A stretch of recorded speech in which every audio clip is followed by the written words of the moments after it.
එහෙනම් කවුරුත් හොඳේ සාවධානව අහන්න. මේ දක්වා කරගෙන ලබන සම්මා දිට්ඨිය පිළිබඳ දේශනා මාලාවේ තවත් දේශනාවක් අද ඉදිරිපත් කිරීමට බලාපොරොත්තු වෙන්නේ. ඒක අහලා ඒ අනුව පිළිපැදීම තුළින් නිවන් ලබන්නට පුළුවන්. ඒ නිවන් ලැබීම සඳහා උත්සාහ ගන්නට කියලා පළමුවෙන් ඉල්ලා සිටින අප මේ දේශනාව ඉදිරිපත් කරන්නේ. මේ දක්වා සම්මා දිට්ඨිය පිළිබඳ විවිධ ආකාරයෙන් කරන ලද විස්තර වලට අමතරව තවත් ආකාරයකින් මේ සම්මා දිට්ඨිය විස්තර කළ හැටිද කියන ප්‍රශ්නය විමසුවාට පස්සේ එහෙම කරන්නට පුළුවන් කියලා ප්‍රකාශ කරමින් සරියුත් ස්වාමීන් වහන්සේ මෙදසින් වදාළා. යතෝකෝ ආසෝ අරිසාවකෝ වේදනංච පජානාති වේදනා සමුදයංච පජානාති වේදනා නිරෝධංච පජානාති වේදනා නිරෝධගාමිනී පටිපදංච පජානාති එත්තවතාපිකෝ ආසෝ අරිසාවකෝ සම්මාදිට්ඨිය විවිධාස්තිකේ ධම්මේ අවිත්තප්පසාදේන සමන්නාගතෝ ආගතෝ ඉමං සද්ධම්මන්ති. මේ සරල අදහස මෙන්න මේකයි. යම් විටක අරිසාවකේ වේදනාවක් වේදනා සමුදයත් වේදනා නිරෝධයත් වේදනා නිරෝධගාමිනී පටිපදාවක් කියන කරුණු හතරම හරියට දැනගත්තා නම් එතකින්ම ඔහුට මාර්ගඵල ලැබලා නිවන් අවබෝධ කරගෙන සම්මා දිට්ඨිය ඍජු කරගත්තු තැනැත්තෙක් බවට පත්වන්නට පුළුවන්කම තිබෙනවා. කතමාපනාවසෝ වේදනා මොකක්ද මේ වේදනාව කියන්නේ? ඒ මේ ආවසෝ වේදනා කාය වේදනාවේ කොටස් හයක් තියෙනවා. ඒ කොටස් හයට තමයි වේදනාව කියන්නේ. මේ කොටස් හය මොකක්ද? චක්කු සම්පස්සජා වේදනා, සෝත සම්පස්සජා වේදනා, ගහන සම්පස්සජා වේදනා, ජීවා සම්පස්සජා වේදනා, කාය සම්පස්සජා වේදනා සහ මනෝ සම්පස්සජා වේදනා. ප්‍රථමෝ ආවසෝ වේදනා සමුදය. වේදනා සමුදය කියන්නේ මොකක්ද? පස්ස සමුදය වේදනා සමුදය ස්පර්ශය නිසා තමයි වේදනාව ඇතිවන්නේ. කතමෝ වේදනා නිරෝධෝ පස්ස නිරෝධා වේදනා නිරෝධෝ වේදනාවේ නිරෝධය කියන්නේ කුමක්ද? පස්සේ නිරුද්ධ කිරීමෙනුයි වේදනාව නිරුද්ධ වන්නේ. කතමාද වේදනා නිරෝධගාමිනී පටිපදා මේ වේදනාව නිරුද්ධ කිරීමේ ප්‍රතිපත්තිය මොකක්ද? අයනේව අරියෝ වට්ටංගිකෝ මග්ගෝ වේදනාය නිරෝධගාමිනී පටිපදා මේ ආර්ය අෂ්ටාංග මාර්ගයමයි වේදනාව නිරුද්ධ කිරීමේ ප්‍රතිපදාව. යතෝකෝ ආසෝ අරිසාවකෝ එවං වේදනං පජානාති එවං වේදනා සමුදයං පජානාති එවං වේදනා නිරෝධං පජානාති එවං වේදනා නිරෝධං පජානාති.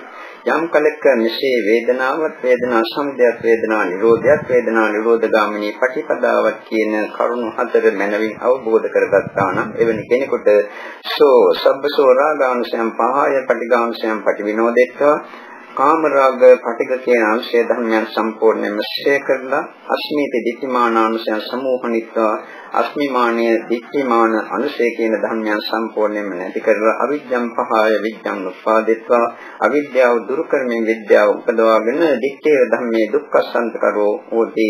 මේ ජීවිතයේදීම දුක කෙලවර කරන්නට පුළුවන් වෙනවා. එත්තවතාවකෝ ආවසවරිසාවකෝ සම්මා දිට්ඨිය වේදිකතාස දිට්ඨේ ධම්මේ අවිත්තප්පසාදේන සමන්නාගතෝ ආගතෝ එමං සද්ධම්මන්ති. එතකින්ම කෙනෙකුගේ සිත තුළ සම්මා දිට්ඨිය ඍජුව පිහිටියා වෙනවා. මේක තමයි ඒ සූත්‍රයේ කියන දැක්වෙන පාඩය. එතකොට වේදනාව කියන්නේ කුමක්ද කියන කරුණට එහි දක්වා තිබෙනවා. මේ ආවසෝ වේදනා කාය වේදනාවේ කොටස් හයක් තිබෙන බව. චක්කු සම්පස්සජා වේදනා. චක්කු සම්පස්සය නිසා යම් කිසි වේදනාවක් ඇති වෙනවා නම් ඒකට කියනවා චක්කු සම්පස්සජා වේදනා කියලා. සෝත සම්පස්සජා වේදනා මේ කනට ශබ්දය ඇසීම නිසා යම් කිසි වේදනාවක් ඇති වෙනවා නම් ඒකට කියනවා සෝත සම්පස්සජා වේදනා කියලා. ඒ වගේමයි නාසයට ගඳ සුවඳ හැඳීම නිසා ඇති වෙන වේදනාවට ගාන සම්පස්සජා වේදනාවේ කියනවා. දිවට රසයක් හැමුණාට පස්සේ යම් කිසි සුඛ දුක්ඛ උපේක්ෂා වේදනාවක් ජනිත වෙනවා නම් ඒ වේදනාවට කියන්නේ දිවවා සම්පස්සජා වේදනාව කියලා. ඒ වගේම කයට යම් කිසි දෙයක් ස්පර්ශ වීම තුළින් යම් කිසි වේදනාවක් ජනිත වන විට ඒ වේදනාව හඳුන්වනු ලබන්නේ කාය සම්පස්සජා වේදනාව නමින්. මනසට විවිධ අරමුණු හමු වුණාට පස්සේ ඇති වෙන වේදනාව මනෝ සම්පස්සජා වේදනාව කියලායි දක්වන්නේ. මේ විදිහට වේදනාවේ කොටස් හයක් තියෙනවා. මේක ගැන අද විස්තර කරන්නට අවශ්‍ය නැහැ. හේතුව ගියවර දේශනාවේදී මේක පිළිබඳව අප දීර්ඝ විස්තරයක් ඉදිරිපත් කළා. ඒක නිසා අද ඒ විස්තර කිරීම අවශ්‍ය වන්නේ නැහැ. අද විශේෂ අවධානය යොමු කිරීමට බලාපොරොත්තු වන්නේ වේදනා සමුදය සහ වේදනා නිරෝධය පිළිබඳව. කතමෝ වේදනා සමුදය මොකක්ද මේ වේදනා සමුදය? පස්ස සමුදය වේදනා සමුදය. ස්පර්ශය නිසා තමයි වේදනාව ගෙන දෙන්නේ. මේ අය අහලා තියෙනවා පස්සපච්චය වේදනාව කියන පාඩය. ඒකමයි මේ පස්ස සමුදය වේදනා සමුදය කියලා වෙනත් වචන වලින් කියන්නේ. මොකද්ද මේ පස්සේ කියන්නේ? පස්සේ කියන එකට සිංහලෙන් අපි පාවිච්චි කරන වචනේ තමයි ස්පර්ශය කියන එක. මේ ස්පර්ශය කියනකොට අපි යමක් අතින් අල්ලනකොට දැනෙන ස්පර්ශය වාගේ එකක් නෙවෙයි එයින් ගණන් ගන්න ලබන්නේ. මනස යම්කිසි අරමුණක් ස්පර්ශ කරන එකටයි ස්පර්ශය කියලා මේන් හඳුන්වන්නේ. එතකොට මේක උපමාවකින් මේ නිදර්ශනයකින් කිව්වොත් මේ ඇයට තේරුම් ගන්නත් පුළුවන් වේවි. දැන් හිතන්න මේ අය දළදා මාලිගාව ගැන. එහෙම හිතනකොට සිතට දැන් මේ දළදා මාලිගාවේ සටහන ඒකේ තියෙන ස්වરૂපේ වැටහෙනවා පේනවා. එහෙම පේන්නේ මනස ගිහිල්ලා ඒ දළදා මාර්ගාව කියන අරමුණ ස්පර්ශ කරන නිසා. මෙන්න මේ ස්පර්ශය තමයි මෙතන පස්ස කියන වචනයෙන් හඳුන්වනු ලබන්නේ. එතකොට ඇහැට පෙනෙන රූප, කනට ඇහෙන ශබ්ද, නාසයට දැනෙන ගඳ සුවඳ, දිවට දැනෙන රස, කයට දැනෙන ස්පර්ශ සහ මනසට දැනෙන විවිධ අරමුණු මනසින් ගිහිල්ලා ස්පර්ශ කරනවා. මෙන්න මේ ස්පර්ශයට පස්ස කියන වචනේ පාවිච්චි කරනවා. මේ ස්පර්ශයේ කොටස් 6ක් තියෙනවා. චක්කු සම්පස්සාදී වශයෙන්. බොහෝ සූත්‍රවලදී බුදුරජාණන් වහන්සේ මේව විස්තර කරලා තියෙනවා. චක්කුංච පටිච්ච රූපේච උප්පජ්ජති චක්කු විඤ්ඤාණං තින්න සංගති චක්කු සම්පස්සෝ. අසට රූපයක් හමු වුණාට පසුව අසයි රූපයයි නිසා චක්කු විඤ්ඤාණය තියෙනවා. මේ අසයි රූපයයි චක්කු විඤ්ඤාණයයි කියන කොටස් තුනේ එකතුවට චක්කු සම්පස්සයයි කියලා ප්‍රකාශ කරනවා. සෝතංච පටිච්ච සද්දේච උත්පජ්ජති සෝත විඥානං තින්නම් සංගතේ සෝත සම්පස්සෝ. කනට ශබ්දයක් ඇතුණාට පසු ඒ පිළිබඳ දැනීමක් ඇති වෙනවා. මේ කනයි ශබ්දයයි ඒ සෝත විඥානය කියන දැනීමයි කියන කරුණු තුනේ එකතුවට කියනවා සෝත සම්පස්සේ කියලා. ඒ වගේම ගහනන්ත පදිච්ච ගන්ධේච උප්පජ්ජති ගහන විඥානං තින්නම් සංගතේ ගහන සම්පස්සෝ. නාසයට ගඳ සුවඳක් හමු වුණාට පසුව ඒ පිළිබඳ දැනීමක් ඇති වෙනවා. ඒ දැනීමට කියන්නේ ගාහන විඥානය කියලා. එතකොට නාසයයි ගඳ සුවඳයි ගාහන විඥානයයි කියන කොටස් තුනේම එකතුවට තින්න සංගතේ ගාහන සම්පස්සෝ ගාහන සම්පස්සයයි කියලා ප්‍රකාශ කරනවා. මේ විදිහටම තමයි දිවට, ශරීරයට, මනසට දිවට රසක් ගෑවුනාට පස්සේ දැනෙන දැනීම කියන්නේ දිවහා විඥානය කියලා. දිවත් රසයත් ජීවහා විඥානයත් කියන කොටස් තුනම හඳුන්වන්නේ ජීවහා සම්පස්සේ නමින්. කයට ස්පර්ශම වෙනවා. මේ කයට හම් වන ස්පර්ශ වලට කියන්නේ පොට්ටබ්බ කියන වචනයයි. එතකොට මේ කයයි පොට්ටබ්බයයි කාය විඥානයයි කියන කොටස් තුනේ එකතුවට කාය සම්පස්සයයි කියලා ව්‍යවහාර කරනවා. මනසයි මනසට හමු වෙන විවිධ අරමුණු. මනසින් අපි නොඑක් දේවල් සිතනවා, නොඑක් දේවල් අපිට දැනගන්නත් පුළුවන්. මේ මනසින් දැනගන්න අරමුණු වලට පොදුවේ ප්‍රකාශ කරන්නේ ධම්මාරම්මන කියන වචනය. එතකොට මනසයි ධම්මාරම්මනයි මනෝ විඥානයයි කියන කොටස් තුනේ එකතුවට තමයි මනෝ සම්පස්සේ කියන්නේ. මෙහිදී විශේෂයෙන්ම තේරුම් ගත යුතු කරුණක් තිබෙනවා. ඇහැ තිබූ පමණින්ම රූප තිබූ පමණින්ම චක්කු සම්පස්සයක් ඇතිවන්නේ නැහැ. කන තිබූ පමණින්ම ශබ්ද තිබූ පමණින්ම සෝත සම්පස්සයක් ඇතිවන්නේ නැහැ. මේ විදිහටයි අනිත් ඉන්ද්‍රියන් තිබූ පමණින් ඒවට හමු වන අරමුණු තිබූ පමණින්ම ඒ ස්පර්ශ ජනිතවන්නේ නැහැ. ඇහැට රූපයක් පෙනෙලා ඒ පිළිබඳ චක්කු විඥානයක් ඇති වුණොත් පමණයි චක්කු සම්පස්සය ජනිත වන්නේ. ඒක නිසා මෙතන චක්කු සම්පස්සේ වැදගත් භාවය උසලන කොටස තමයි විඥාණය පහළ වෙන්නේ. කනට ශබ්දයක් ඇහිලා ඒ පිළිබඳ දැනීමක් ඇති වුණාට පස්සේ තමයි සෝත සම්පස්සේ ඇතිවන්නේ. සෝත සම්පස්සේ ප්‍රධානතම කරුණ තමයි ඒක. එම නිසා විඥාණය කියන එක. හේතුව මෙන්න මේකයි. දැන් අපේ ඇහැ ස්වභාවික වශයෙන්ම නිරන්තරයෙන් ඇතිවෙමින් නැතිවෙමින් යන රූප කොටසක්. ඒ රූප කොටස ඔහේ ඒකේ පාඩුවේ පැත්තක තිබෙනවා. ඇසට පෙනෙන රූප ඒවත් නිරන්තරයෙන් ඇති නැති යන ධාතු කොටස්, පඨවි ආදී ධාතු කොටස්. ඒ රූප කොටසත් ඔහේ ඒ වාගේ පාඩුවේ පැත්තක තිබෙනවා.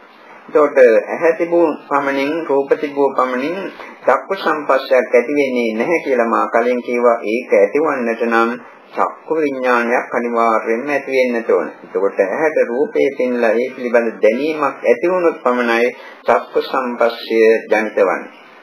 මේ වගේම තමයි කන තිබෙනවා.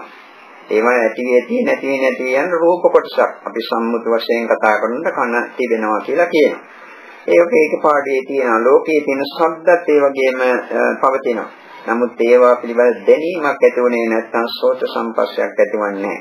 මේ අනුසාරයෙන් අනිත් ඉන්ද්‍රයන්ටත් මේකට හිතා ගන්නට පුළුවන්කම තිබෙන්නට ඕන. මේ ස්පර්ශයේ ඇතිවීමට ප්‍රධානතම කරුණ එම නිසා විය යුත්තේ විඥානස්කන්ධයේ ජනිත වීමයි කියලා. මේ විඥානයක් ජනිත වුණේ නැත්නම් මෙම ඇහැ කන නාසය දිව ශරීරය වැනි ඉන්ද්‍රියන් හරියට නින්ද කිය කෙනෙකුගේ තත්ත්වයටපත් වෙනවා නැත්නම් මලමිණියක තත්ත්වයටපත් වෙනවා. අපි හිතමු ඇහැට කිසිම රූපයක් දකින්නට බැරි වෙන ආකාරයෙන් ඝන කළුවර කාමරයක අපි සුමානියක් දෙකක් හිර කරලා තිබ්බයි කියලා. අපේ ඇහැ තිබුණාට ඇහෙන් කිසිම පළක් නැහැ, ප්‍රයෝජනයක් නැහැ. ඇහැට කිසිම රූපයක් දකින්නට බෑ. චක්කු විඥානයක් ඇතිවන්නේ ඇහැ හරියට මලමිණියක තියෙන ඇහැක ස්වරූපයටපත් වෙනවා. අපි හිතමු කිසිම ශබ්දයක් ඇහෙන්නේ නැති තැනක අපි බොහෝ වේලාවක් බොහෝ දවස් සිටිනවා කියලා. එහෙම සිටින්නට ලැබුණොත් එහෙම කන තිබුණාට කනෙන් කිසිම පළක් ප්‍රයෝජනයක් අපිට ගන්නට බෑ. මොකද ශබ්ද නැති නිසා. එම නිසා කන කියන එක සිහි නැති කළ පුද්ගලයෙකුගේ ඉන්ද්‍රිය ධර්මයක් වාගේ කොහේ පැත්තක පවතිනවා. ඔය නාසය දිව ශරීරය කියන සෙසු ඉන්ද්‍රියත් මේවා. මේ කාරණය මේ පැහැදිලිවම පේන්නේ මේ ස්පර්ශය ඇතිවීම සඳහා විඥාණයමයි ප්‍රකට ප්‍රධාන වන්නේ. එතකොට පස්සපච්චය වේදනා ස්පර්ශය නිසා වේදනාව ඇති වෙනවා කියලා දැක්කුවේ. එහිදී දැන් මේ අයගෙන් මම අහුවොත් දැන් මේ ස්ථානයට මේ ඉස්සරහා පාර දිග ආවා. එනකොට ඔය පාරේ තියෙන ගල් කැට වැලි ගස් කොළන් නැත්නම් ඔය ලයිට් කණු නැත්නම් හඳුනන්නේ නැති මිනිස්සු ආවගේ හමු වුණා. මේ අයගේ ඇහැ තිබුණා, ඇහැට පෙනෙන අරමුණු තිබුණා. ඒ ඇහැයි අරමුණුයි ගැටීම නිසා චක්කු විඥානත් ඇති වුණා. නමුත් මේ ඇයට ඒවා පිළිබඳ කිසිම වේදනාවක් ඇති වුණා. කිසිම වේදනාවක් ඇති වුණේ නැහැ. ඇති වුණේ නැති වුණාට ඔය අභිධර්ම වැනි පොත් ඉගෙනගෙන තියෙන කෙනෙක් සමහර විට තර්ක කරන්නට පුළුවන් මෙහිදී අපට ප්‍රකට නොවන ඊතාසියුම් උපේක්ෂා වේදනාවක් ජනිතුණා ඒක අපිට තේරෙන්නේ නැහැ ඒකයි එතන සිදුවන්නේ කියලා. එහි කිසිම වැදගත් භාවයක් නැහැ. අපිට වේදනාවක් ගෙන දීමට තරම් ප්‍රබල වූ ස්පර්ශයක් ඇති වුණොත් ඒ ස්පර්ශය තමයි වැදගත් වන්නේ. මේ අර විදිහට කිසිම වේදනාවක් ගෙන දීමට උපකාර නොවන ස්පර්ශ ධර්මයන් එතනම ඇතිලා එතනම නැතිලා ගියා. ඒකෙන් කිසිම වැඩක් නැහැ. ඒක නිසා ඒක නෙවෙයි මේදී පස්සපච්චය වේදනා කියන කොටසට අන්තර්ගත වන්නේ. පස්සපච්චය වේදනා කියන කොටසට ඒ පස්ය වේදනාවක් ගෙන දීමට සුදුසු මට්ටමකට පවතින ස්පර්ශයයි ගණන් ගන්න. කොහොමද මේ පස්සපච්චය වේදනා පස්සේ නිසා වේදනාව ජනිත වන්නේ කියන කාරණාව ඊළඟට තේරුම් ගත යුතුයි. මොකද මේ වේදනා ස්කන්ධය පිළිබඳ නිවැරදි අවබෝධයක් අනිවාර්යයෙන්ම නිවන් ලබන්නට බලාපොරොත්තු වන කෙනෙක් විසින් ඇති කර ගැනීම අවශ්‍යයි. වේදනා ස්කන්ධය පමණක් නෙවෙයි පංචස්කන්ධයේම යථාර්ථයේ යථාපරිදි අවබෝධ කරගන්නේ නැතුව කිසිවෙකුට කිසිදා නිවන් ලබන්නට බැරි බව බුදුරජාණන් වහන්සේ සූත්‍රවලදී දක්වා තිබෙනවා. විවිධ සූත්‍රවලේ කරුණු දැක්වෙනවා. ඒක නිසා මේ පංචස්කන්ධයේ මේ යථාර්ථයේ තේරුම් ගත යුතුයි. ඒන් එකක් තමයි මේ වේදනා ස්කන්ධය. මේ වේදනාව ජනිත වන්නේ පස්සේ නිසා. පස්සපච්චය වේදනා. කොහොමද පස්සේ නිසා වේදනාව ජනිත වන්නේ? අපි ඇහෙන් පටන් ගත්තොත් චක්කුංච පටිච්ච රූපේච උප්පජ්ජ චක්ඛු විඤ්ඤාණං සින්නං සංගතේ චක්ඛු සම්පස්සෝ කියලා ඒක බුදුහාමුදුරුවෝ විස්තර කරලා තියෙන්නේ.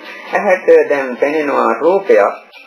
ඒ රූපේ පෙන්වන්නට පස්සේ දැනීමක් පහළ වෙනවා. මේ දැනීමට චක්ඛු විඤ්ඤාණය කියලා කියනවා. මේක ඕනෑම කෙනෙකුට පියවිය හැක් තියෙනවා නම් ආලෝකයේ වැනි වෙනත් කරුණු තියෙනවා නම් සිතේ ක්‍රියාදාමයක් ක්‍රියාශීලී මනසක් ඇතුව පවතිනවා නම් ඇහැ තිබෙනවා රූප තියෙන විට ඒ කියපු හේතු තියෙන විට චක්ඛු විඤ්ඤාණය නිරායාසයෙන්ම ඇති වෙනවා. ඒක කවුරුත් ඇති කර දෙන කෙනෙක් නෑ. තමා ඇති කරගන්නෙත් නෑ. ඇති කරගන්නෙත් නෑ. ඒ හේතු නිසා චක්ඛු විඤ්ඤාණය ඉබේ පහළ වෙනවා. ඉබේ පහළ වෙනවා කියන්නේ හේතුන් නිසා පහළ වෙනවා. කවුරුත් ඇති කර දෙන කෙනෙක් හෝ මවන කෙනෙක් හෝ කිසියෙක් නැති නිසා ඉබේ පහළ වෙනවා කියලා කියනවා. එතකොට ඇහැයි රූපයයි ගැටීම නිසා චක්කු විඥානය ඇති වෙනවා පළමුවෙන්ම. ඒ චක්කු විඥානය ඇති වුණාට පස්සේ දකින්න ලද රූපේ අපි හඳුනා ගන්නවා. රූප සංඥාවක් පහළ වෙනවා. මෙයා හොඳ කෙනෙක්, නරක කෙනෙක්, ගැහැණියක්, මිනිහෙක්, තරුණයෙක්, මහල්ලෙක්, නැත්නම් ගහක්, කොළක්, ගෙයක්, දොරක්, කාර් එකක්, වාහනයක් ආදී විවිධ ආකාරයෙන් අපි දකින ලදදී හඳුනා ගන්නවා. රූප සංඥාවක් දැනට වෙනවා. ඒ හඳුනාගත්තු රූපේ පිළිබඳ සංඥාවක් දැනට වෙනවා. මේ සංඥාව තනිකරම මුලාවක්. මොකද අපිට ඇහැට රූපයක් දැක්කාට පස්සේ අපි දකින්නේ ඒ රූපේ නෙවෙයි. අපි දකින්නේ ඒ රූපේ මතු පිටින් තියෙන වර්ණය පමණයි, පාට පමණයි. ඇහැට වෙන කිසි දෙයක් දකින්නට බෑ. යම් කිසි දෙයක මතු පිට පෘෂ්ඨයේ තියෙන වර්ණය දැකීම හැර ඇහැට වෙන දෙයක් දකින්නට බෑ. ඇහැට යම් කිසි දෙයක හැඩයක් දකින්නට පුළුවන්. නමුත් ඒ හැඩේ නියමයක නෙවෙයි. විවිධ දෘෂ්ටි කෝණවල ඉඳලා විවිධ පැතිවල ඉඳලා අපි එකම දේ දැස බලනකොට විවිධ හැඩවලට අපිට ඒක පේන්නේ. ඒක නිසා අපි දකින ඒ හැඩේ නියම හැඩේ නෙවෙයි. එම නිසා අපිට ඇහැට පේන්නේ වර්ණ රූපේ පමණයි. එතකොට ඇහැට වර්ණ රූපේ පෙන්වන්නට පස්සේ අපි ඒකෙන් පැවැටෙනවා මෙයා සත්‍යයක, මෙයා ගෑණියෙක්, මේ පුද්ගලයෙක්, මේ ගෙයක්, දොරක්, කාර් එකක් ආදී වශයෙන් ඒ ඇහැට පෙනෙන රූපය පිළිබඳ සංඥා ජනිත කරගන්නේ සංඥා මුලාවකටපත් වෙලා සංඥා විපල්ලාස කියලායි ඒකට කියන්නේ. බුදුරජාණන් වහන්සේ එහෙමයි ප්‍රකාශ කරලා තියෙන්නේ. සංඥා විපල්ලාස. මෙන්න මේකෙන් මේ හඳුනාගත්තු ආකාරයට අනුව වේදනාවක් ඇති වෙනවා. දැන් අපි හිතමු තමන් ඉතාමත්ම ප්‍රිය කරන, ආදරය කරන ඉතාම ලස්සන කෙනෙක් ඉන්නවා කියලා. එයා කෙරෙහිම තද්ද වෛරයෙන් පෙන්වන්නටත් බැරි තත්ත්වයේ සිටින කෙනෙකුත් ඒ ළඟට සිටිනවා කියලා හිතන්න. දැන් තමා ඒ රූපේ දකිනකොට තමන්ට සුඛ වේදනාවක් දැනෙනවා. මොකද තමන් හඳුනාගත්තා මෙයා ලස්සන කෙනෙක්, හොඳ කෙනෙක්, මගේ යහළුවෙක්, මිත්‍රයෙක් ආදී විවිධ ආකාරවල. අර එයා පෙන්වන්නටත් බැරි තරම් වෛරකාරයෙක් එතන හිටියානම් එහෙම එයා හඳුනගන්නේ අපි හඳුනාගත්ත විදිහට නෙවෙයි, නරක විදිහට. එතකොට එයාට ඇතිවෙන්නේ ඒ රූපේ දකිනකොට සතුටක් නෙවෙයි, දුකක්. එතකොට මේ හඳුනාගත්තු ආකාරයට අනුව සුඛ වේදනාව හෝ දුක්ඛ වේදනාව ජනිත වූයි. අපි හිතමු මෙතන ඉන්නවා මේ කිසි එතනම ඉන්නවා ඔය කිසි දෙයක් ගැන හිතන්න වැඩි අවබෝධයක් නැති ඒ දකිනේ රූපේ කෙරෙහි ඇලීමකුත් නැති, ගැටීමකුත් නැති සාමාන්‍ය කෙනෙක්. මේ සාමාන්‍ය පුද්ගලයාට මේ දකින ලද රූපය ඉක්මවා සිතන්නට බෑ. ඔය මදහස් රූපයක් ඇති වෙනවා. ඒ මදහස් වේදනාව ඥාන සම්ප්‍රයුක්ත එකක් නෙවෙයි, අඥාන උපේක්ෂා වේදනාවක් ඇතිවෙන්නේ දැනටවත්. අපි හිතමු මෙතනම ඉන්නවා භාවනාව දියුණු කරපු කෙනෙක්. මේ පුද්ගලයා කල්පනා කරනවා මේ පුද්ගලයාට මේ රූපේ දැකෙනිච්ච ගමන්ම වැටෙනවා මෙතන මේ තියෙන්නේ ධාතු වර්ග හතරක්, පඨවි ආපෝ තේජෝ වායු, මෙතන සත්‍යය කියලා කෙනෙක් නැහැ. නැත්නම් එයාට හිතන්න පුළුවන් මෙතන තියෙන්නේ මේ දෙතිස් කුණප කොටසක්, කුණප කොටස් 32ක්, මෙතන මේ ඇති ලක්ෂණක් නැහැ. නැත්නම් එයාට හිතන්නට පුළුවන් මේවා අනිත්‍ය කියන දේවල්, මේවා දුක්ඛ දේවල්, මේවා අනාත්ම දේවල් නේ කියලා. ඊටත් ටිකක් එහා ප්‍රඥාව තියෙනවා නම්, භාවනා දියුණු කරපු කෙනෙක් එතන ඉඳලා ඉන්නවා නම් ඒ පුද්ගලයාට තේනවා මේ රූපේ දකින්නවා කියන්නේ තමන්ගේ සිත තුළ සිටිවිලි මාත්‍රයක් ඇතිවීම පමණයි, වෙන මොකක්වත් මෙතන නැහැ. සිටිවිල්ල ඇති වුණා නැති වුණා ඔච්චරයි රූපේ දැක්කා කියලා කියන්නේ කියන අවබෝධය ඇති වෙනවා. මෙවැනි අවබෝධයන් ඒ අයගේ සිත තුළින් දකින්නේ ඒ අයගේ ප්‍රඥාවේ මට්ටමකට මත ඒ අය දකින දෘෂ්ටි කෝණයට අනුකූලව. ඒ දෘෂ්ටි කෝණයට අනුව බලන විට ඒ අයට උපේක්ෂා වේදනාවක් ඒ දැකපු රූපේ කෙරෙහි ඇති වෙනවා. ඒක ඥාන සම්ප්‍රයුක්ත උපේක්ෂාවක්, නුවණ යෙදිච්ච උපේක්ෂාවක්. අපි හිතමු මෙතනම ඉන්නවා රහත් වූ කෙනෙක්. මේ රූපේ දකින්න ඒ රහත් වූ කෙනා. එයාට ඒ රහත් වූ කෙනාට ඒ රූපේ දකින්නකොට මෙයා හොඳ කෙනෙක්, නරක කෙනෙක්, ගැහැණියක්, මිනිහෙක්, ලස්සන කැතෝ මොකක්ම සංඥාවක් දැනතවන්නේ. දිත්තේ දිත්තමත්තම් භවිෂ්‍යති, දැකී මාත්‍රයෙන්ම නවතිනවා. මොනම සංඥාවක් ඇති වෙන්නේ නැහැ, මොනම වේදනාවක් ඇත්ත තියෙන්නේ නැහැ. හරියට මේ ඉස්සරහා පාරේ මේ ආය එනකොට නොයේ දේවල් දැකලා කිසිම වේදනාවක් ඇති වුණෙත් නැහැ, කිසිම සංඥාවක් ඇති වුණෙත් නැහැ. ඒවා ඔය දැකීම මාත්‍රෙන්ම නැතිලා ගියා. එච්චරයි. අන්න එවැනි තත්ත්වයක් රහත් වූ කෙනාට ඒ රූපේ දැක්කාට පස්සේ පහළවන්නේ නිකාශයෙන් සිටිවිලි ජනිත වීමක් නෑ. අවශ්‍ය නම් හිතන්න පුළුවන් මේ විදිහට කියලා. ගැන හොඳයි නරකයි කැතයි ලස්සනයි ඕන ආකාරයකින් හිතන්නත් පුළුවන්. මේක නිසා මේදී පැහැදිලිව මේ ඇයිද තේරුම් ගත යුතු කරුණක් තියෙනවා. මොකක්ද ඇහැට පෙනෙන රූපේ තුලින් වේදනාවක් ගෙන දෙන්නේ ඒ අය බලන දෘෂ්ටි කෝණයට අනුව ඒ රූපයේ දේශ බලන විමසන ආකාරයට අනුව. ඒක නිසා බුදුරජාණන් වහන්සේ අට්ඨාර විපස්සනා ආදී කොටස් විස්තර කරනකොට අට්ඨාරස විපස්සනා නෙවෙයි අට්ඨාරස මනෝ සංචේතනාව විස්තර කරන විට කියනවා චක්කුණා රූපං දිස්වා සෝමනස්සඨානියං රූපං උපවිචරති දෝමනස්සඨානියං රූපං උපවිචරති උපෙක්ඛඨානියං රූපං උපවිචරති කියලා. ඇහැට රූපයක් පෙනුනට පස්සේ සොම්නස ගෙන දෙන ආකාරයෙන් ඒ රූපය පිළිබඳ සිතේදී ඇති කර ගන්නවා. එවැනි කෙනෙකුට සොම්නසක් ඇති වෙනවා. සතුටු වේදනාව. දෝමනස්සඨානියන් රූපන්න කොයිතේ දැකපොඩද රූපය පිළිබඳ ධම්නස්සගෙන දෙන ආකාරයෙන් නොසතුට අමනාපේ ඇති කරන ආකාරයෙන් සිටිවිලි ඇති කරගත්තොත් එවැනි පුද්ගලයාට දුක් වේදනාවක් ගැනදී නැත්තම් උපෙක්ඛඨානියන් රූපන්න විචිතති අර භාවනා දියුණු කෙනෙක් නැත්තම් කිසිම දෙයක් දන්නේ නැති කෙනෙක් සෑම කෙනාටම උපේක්ෂා වේදනාවක් ඇති වුණේ ඥාන සම්ප්‍රයුක්ත වේවා ඥාන විප්‍රයුක්ත වේවා ඒ වේදනාව උපේක්ෂායි මදහත් වේදනාවක් ඒ මදහත් වේදනාව ඇති වෙන ආකාරයෙන් සිත මෙහෙවුවාට පස්සේ එවැනි කෙනාට මදහත් වේදනාව ජනිත වෙනවා. මේ මනෝ පරිචාර ගැන මේ ඉස්සෙල්ලා පොතක් දීලා තියෙනවා. මේ ඒක කියවලා තියෙනවා දැන්. මේක නිසා මේ කරුණ පැහැදිලිව තේරුම් ගන්නට පුළුවන් වෙන්නට ඕන. එතකොට පස්සපච්චා වේදනා පස්සේ නිසා වේදනාව ඇති වෙන ආකාරයක් අපිව ප්‍රකාශ කළේ. කනට ශබ්දයක් දැන් ඇහෙනවා කියලා හිතන්න. මේ ශබ්දය ඇහුනට පස්සේ පළමුවෙන් සෝත විඥානයේ දැනීමක් පහළවන්නේ. ඊට පස්සේ ඒ ශබ්දය හඳුනා ගන්නවා. ශබ්ද සංඥාව තමාගේ සිත තුළ ඇති වෙනවා. කෙනෙකුට ඉතාමත්ම ප්‍රිය ශබ්දයක් තවත් කෙනෙකුට අප්‍රියම ශබ්දයක් වන්නට පුළුවන්. මේ ළඟදී හාමුදුරු කෙනෙක් මට ඇවිල්ලා කියනවා මේ ජීවිතේ පළමු වතාවට වෙන කතාවක් මම ඇහුවේ මගේ ධර්ම දේශනා අහනකොට කනට යකඩ උල් වලින් අනිනවා වගේ ප්‍රේම දුක මේ පාගෙන එකක් තමයි තේරෙන්නේ කියලා එයාම කියනවා අවංකවම මට මේ ධර්ම දේශනා අහනකොට කනට යකඩ උල් වලින් අනිනවා වගේ පාගෙනවායි කියලා කිව්වා.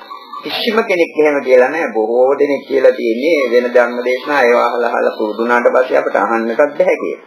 ඒවා අගය කරන දන්නායට එහෙමයි තියෙන්නේ. නමුත් එකම ශබ්දය බලන්න එයාට ඒ හාමුදුරන්ට ඒක ඉතාම අමිහිරි ශබ්දයක්.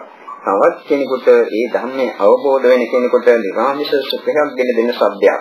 එතකොට මෙතෙන්දී අදහස් කරන්නේ මොකද්ද? ශබ්දයේ තුලින් නෙවෙයි ඒ වේදනාව ගෙන දෙන්නේ. ශබ්දය අපි විමසන ආකාරයට අනුව. ශබ්දයේ හොඳයි ලස්සනයි මිහිරි කන්න රසායනයි ආදී විවිධාකාරයෙන් අපි හඳුනා ගත්තා නම් එතකොට සුඛ වේදනාවක් ලැබෙනවා. ශබ්දයේ අසන ලද ශබ්දේ නවක එකක් කියලා හිතුවනම් එතකොට තමයි දුක් වේදනාවක් ගෙන්නේ. මේදී පැහැදිලිව තේරුම් ගත යුතු කරුණක් තියෙනවා. මොකද්ද? ශබ්දය කියන්නේ පඨවි ආපෝ තේජෝ වායෝ මූල ධාතු හතර නිසා ඇතිවෙච්ච උපාදාය රූපයක්.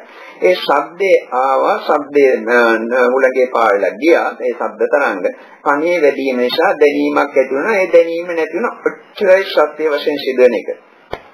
යම් කිසි කෙනෙක් අපට නිඳා කළත් ඔච්චරයි සිදුවන ක්‍රියාදාම. යම් කිසි කෙනෙක් අපට ප්‍රශංසා කළත් ඔච්චරයි සිදුවන ක්‍රියාදාම.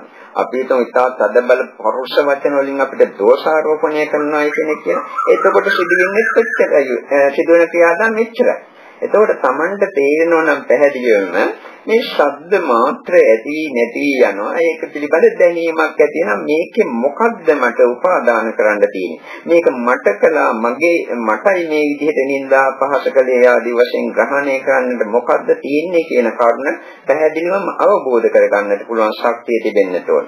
ඉතින් සාමාන්‍ය ලෝක සත්‍යයට එවැනි අවබෝධයක් ලබා ගන්නට බැහැ. ඒක නිසා හමුවන ශබ්ද, කනට හමුවන ශබ්ද විවිධ ආකාරයෙන් හඳුනා ගන්නවා. හොඳයි නරකයි ආදී විවිධ ආකාර වලින්. එතකොට හොඳයි ලස්සනයි මිහිරි ආදී වශයෙන් හඳුනා ගත්තා නම් ඒකෙන් සුඛාස්වාදයක් ගෙන දෙනවා. සුඛ වේදනාවක්. නරකක් කියලා හිතුවා නම් ඒ ශබ්දයේම දුක් වේදනාවක් ගෙන දෙනවා. මේ ඇයට අපි කලින් කියපු උපමාවක් තියෙනවා. අපිට තරහකාරයෙක් අපි ළඟම ඉන්නවා. ඒ වගේම අපිට ඉතාම මිතුරු කෙනෙක් අපි ළඟම ඉන්නවා. අපිට කෙනෙක් ඇවිල්ලා සද්දින් දෝෂාරෝපණය කරනවා. පරුෂ වචන වලින් නිඳා අපහාස කරනවා කියලා හිතන්න.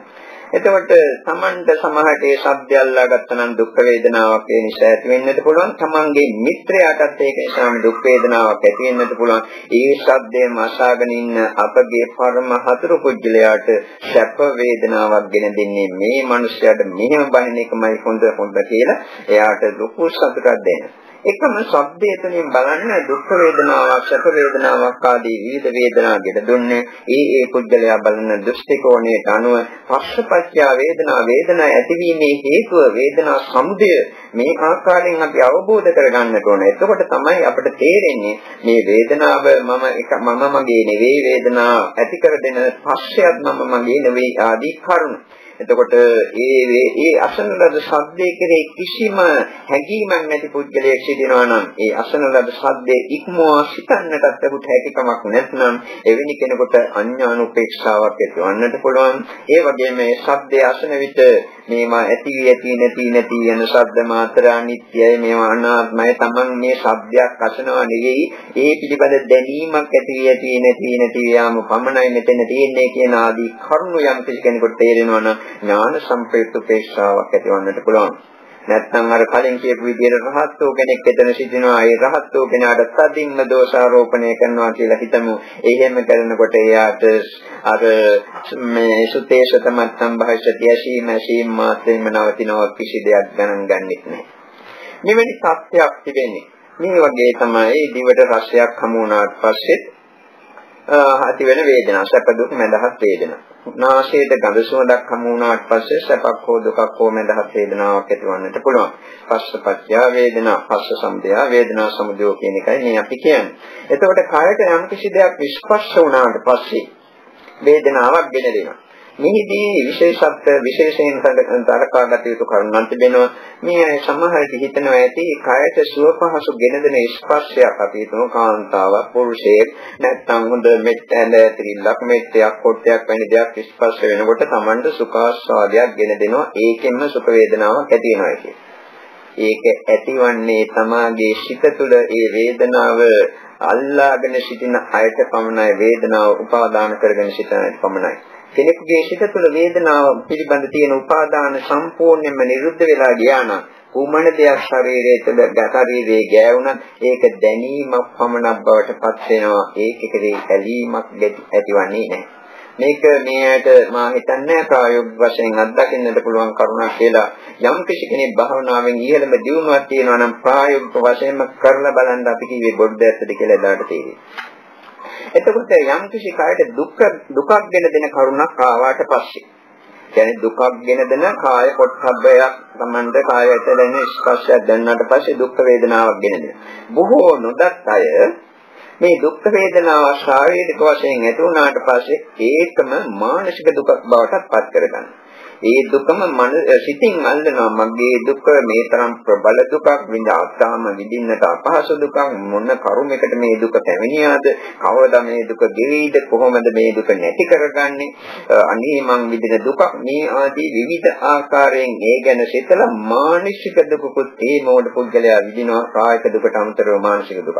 මේ මානසික දුකයි කායික දුකයි කියන දුක් දෙකම එකතු වුණාට පස්සේ අර කයට දැනෙන වේදනාව තවත් තීව්‍ර වෙලා වැඩි වෙනවා. ඒක නිසා කායික වේදනාවක් අත්දකිනවා නම් ඒක මානසික දුකක් බවට පත් කරගන්න එක සුදුසු නෑ. ඔය රහත් වූ අය, බුදු අය, පසේ බුද්ධත්වයට පත් වූ අය තත් කායික වේදනා දැනෙනවා. ඊ අයට ඒ කායික වේදනා දැනුණට මානසික වේදනා එකක්වත් ඇතිවන්නේ. කායික වේදනාව යතිලා නැතිලා යන මනසින් ඒව අල්ලන්නේ උපාදාන කරන්නේ. මානසික වේදනා 100%ක්ම ජනිත වන්නේ මෝඩකම, අවිද්‍යාව සමාගයේ සිට ක්‍රියාත්මක වෙන නිසා. අර පස්සේට අමතර මෝඩකමත් එතන ක්‍රියාත්මකයි. එතකොට මේ ආකාරයෙන් ඉන්ද්‍රියන්ට ඇහැ කන නාසය දිව ශරීරය මනස කියන ඉන්ද්‍රියන්ට පිළිවෙලින් රූප ශබ්ද ගන්ධ රස පොට්ටබ්බ ධම්ම කියන අරමුණු හමු වුණාට පසුව චක්කු විඥාන, සෝත විඥාන, ගහන විඥාන, જીවහා විඥාන, කාය විඥාන, මනෝ විඥාන කියන විඥානයන් ඇතිවීමෙන් ඒ ස්පර්ශයන් පහළ වෙනවා. චක්කු සංපස්ස, සෝත සංපස්ස ආදී. ඒ ස්පර්ශ තුළින් ඒ වේදනාවන් ගෙන දෙනවා. චක්කු සංපස්සේ තුළින් ඇති වෙන වේදනාව චක්කු සංපස්සජා වේදනාවයි. සෝත සංපස්සේ නිසා ඇති වෙන වේදනාව සෝත සංපස්සජා වේදනාවයි. ආදී වශයෙන් මුලින් අපි කරුණ දැක්වී ඔන්න ඔය කරුණ කියා දීම සඳහා. මේ පස්සපත්‍ය වේදනා කියන එක. දැන් මේ පස්ස සමුදය ගැන කියවා ඇති. ඊළඟට අපි බලමු පස්ස නිරෝධා වේදනා නිරෝධෝ කියන එක. පස්සේ නිරුද්ධ වුණාට පස්සේ වේදනාව නිරුද්ධ වී යනවා. මෙහිදී අපි කෙනෙක් සීන නොපෙනෙන පද්ද නින්දකටපත් වුණා කිසිම වේදනාවක් නැහැ. මොකද හේතුව ඇහැ කන නාසය දිව ශරීරය මේවා ක්‍රියාශීලී නැහැ. මනසත් ක්‍රියාත්මක වෙන්නේ නැහැ. ඒක නිසා කිසිම ස්පර්ශයක් දැනෙන්නේ නැහැ. කිසිම වේදනාවක් එවැනි පුද්ගලයෙක් අත්දකින්නේ නැහැ. වේදනා නිරෝධයක් ඒ කාල පරිච්ඡේදය තුළ තිබෙනවා. අපි හිතමු කෙනෙක් සිහි නැති කළා කියලා. ඒ වෙලාවෙත් කිසිම ඉන්ද්‍රියක් ක්‍රියාත්මක නොවන නිසා, මනසත් ක්‍රියාත්මක නොවන නිසා කිසිම වේදනාවක් ඒ සිහි නැතිලා තියෙන කාලය තුළ නැහැ. වේදනාව විනිරුද්ධ භාවයක් එතන තියෙනවා. අපි හිතමු කෙනෙක් බ්‍රහ්ම ලෝකයක් තියෙන රූපේ විතරක් තියෙන සිත නැති අරූප මේ අසඤ්ඤතලයේ කියලා. ඒකේ ගිහිල්ලා ඉපදුනායි කියලා. ඒ කාල පරිච්ඡේදය තුලත් ඔහුට කිසිම වේදනාවක් නැහැ. මෙන්න මෙවැනි ආකාර වේදනා නිරෝධයක් අපි ගණන් ගත යුතු නැහැ. ඒවා මේකට අදාළ නොවන නිසා. සංඥා වේදිත නිරෝධේ නැත්නම් නිරෝධ සමාපත්තිය කියන ලබන එක මේ ආලති නිරෝධ සමාපත්තියට සමවදින පුද්ගලයෙක් සිටිනවා නම් ධ්‍යාන වලට සම්වාදින්න ඕන. ඒ වගේම මාර්ගඵල ලැබලා තියෙන්නටත් ඕන. ධ්‍යාන අටකම සම්වාදින්න පුළුවන් සත්‍යයක් තිබෙන්න ඕන. පළවෙනි ධ්‍යානයේ සම්වාදිනකොට පංචකාම වස්තුන් නිසා ඇතිවන වේදනාව සම්පූර්ණයෙන්ම නිරුද්ධ වෙනවා.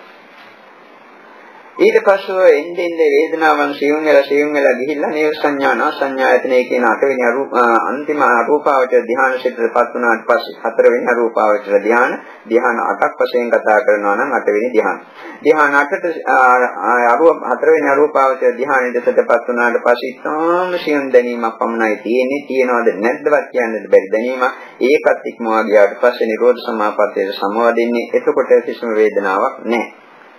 තවත් කරුණක් තියෙනවා. රහත් වූ කෙනෙක් පින්නවම් පාන මේ සියලුම ධර්මයන් පහනක් නෙවුනාසේ නිවි යනවා. කිසිම වේදනාවකුත් නැහැ, කිසිම සංඥාවකුත් ඊට පස්සේ නැහැ. කිසිම සිතක්, කිසිම පංචස්කන්ධ ධර්මයන්ගේ පහළ වීමක් ඒ රහත් වූ කෙනා පින්නවම් පාවට පසු කවදාවත් ඇතිවන්නේ නැහැ.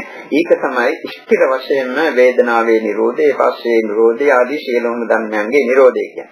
ඒ தත්ත්වයටපත් වෙන්නට හෝ එහෙම නැත්නම් සංඥා වේදිත නිරෝධයට සිතපත් කරගන්නට හෝ කෙනෙක් බලාපොරොත්තු වෙනවා නම් අනිවාර්යයෙන්ම නිවනට සිතපත් කරගත යුතුයි.